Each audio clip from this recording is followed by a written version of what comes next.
Hi, this is Mrs. Morgan with Taylor Tiny Treats, and I have Cameron here, my grandson. Hi. He's here to help me today.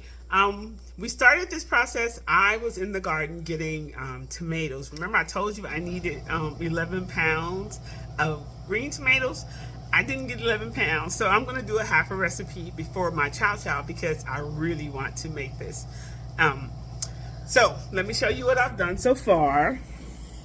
Okay, so I have bell peppers, my tomato, and my onion. So what we're gonna do is we're gonna pulse in a I use a blender. I don't like a food processor. And what we have to put salt on them and let them sit in the refrigerator for 12 hours. So this is a timely process, but I think it's worth the wait and effort.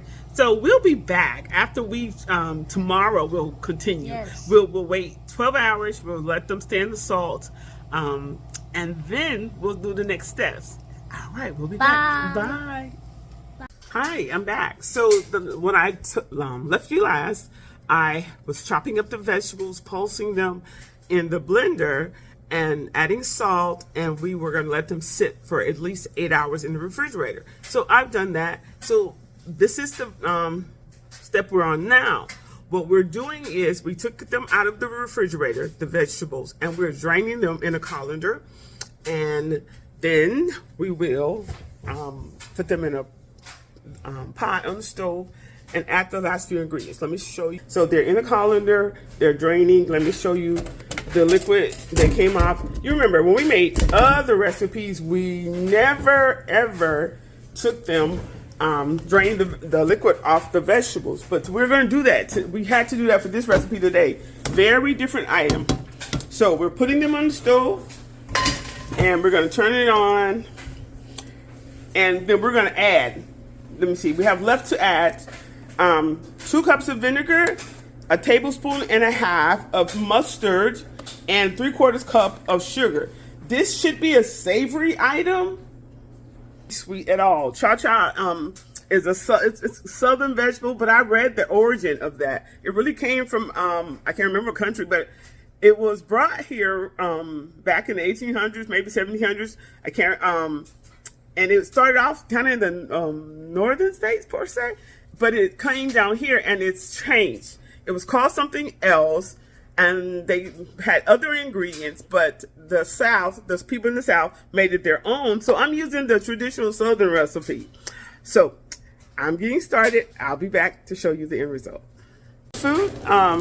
So you see the Chow Chow, the tomato version, green tomato version. It has to come to a slow boil, and the color will change. It won't be so vibrant, but it's a great bite. It's great taste. You can use this condiment with almost anything. Things you can substitute a relish that's not sweet with, this would work. As a dipping sauce, as a side, even with crackers. So I've started to get my canning started, boiling. My water has to boil. I got to add more water to that.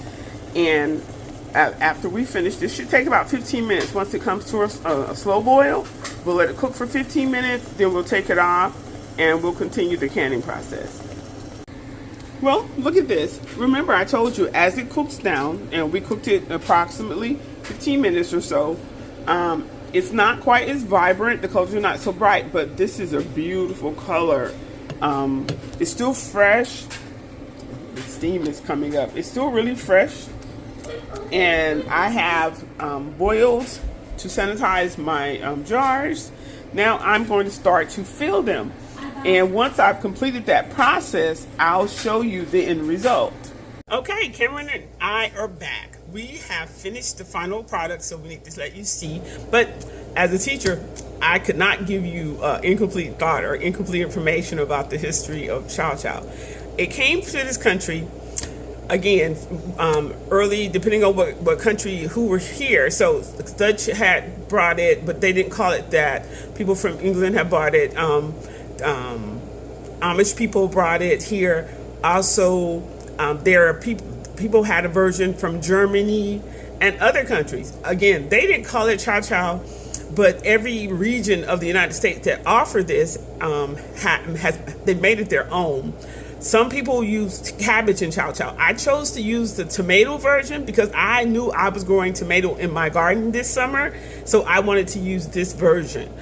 But as a teacher, I was like, you can't give an incomplete thought and just leave it out there like that. Yes. Yeah, you gotta tell everybody what's going on. So we did finish it. Finally, I've been talking about it forever. So so let me give you a heads up. I am going to, my next video should be making my bread and butter pickles. I've been talking about that the entire summer. So I did make deal because I had requests, and some of them were spicy. I'm going to make a bread and butter pickle, and I want a quart size. So if you would like a large quart size, inbox me, contact me, let me know so I can, because I won't make that bigger size to sell. So unless someone specially requested. So I just want to give you a heads up now. So let me show you the end product. So there is a 2-ounce container because some people just want to sample it. This is my 6-ounce, and this is my 8-ounce containers. I have 16-ounce containers. I didn't make any today. When I get a request for some, I will make another batch, because the only thing you have to do with these, they are complete. You still have to let them sit for 12 hours so they can get to the right temperature. Mm-hmm. Well, that was our project for today, and we may start, like I said, the bread and butter pickles. I have a lot to do. I have more to come. Thank you. Have a great rest of your day.